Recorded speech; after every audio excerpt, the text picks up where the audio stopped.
Здравейте, приятели и последователи!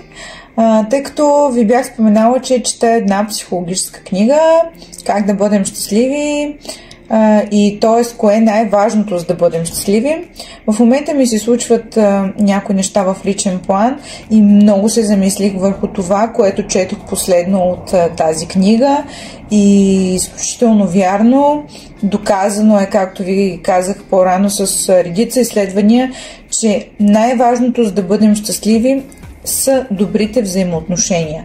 И аз самата чрез случки стигнах до този извод, тъй като при мен е по абсолютно същият начин. Когато аз не съм в добри взаимоотношения с околните, не се чувствам щастлива, чувствам се смазана и това ми влияе изключително много емоционално и обратното.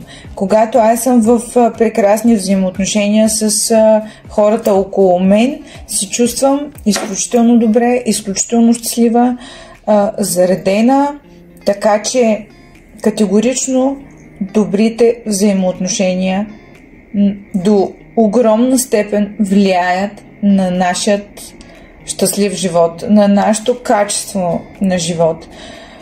Така че тук съм много съгласна с книгата и с това, че е много изключително важно човек да има добри взаимоотношения с хората около себе си, за да бъде щастлив и удовлетворен от деня.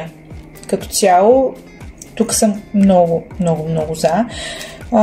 Очаквам да ми пишете коментари според вас, дали това е така, на вас дали ви влияят тези неща и по някакъв начин докосват ли ви взаимоотношенията, когато сте в добри или пък в лоши, как се чувствате.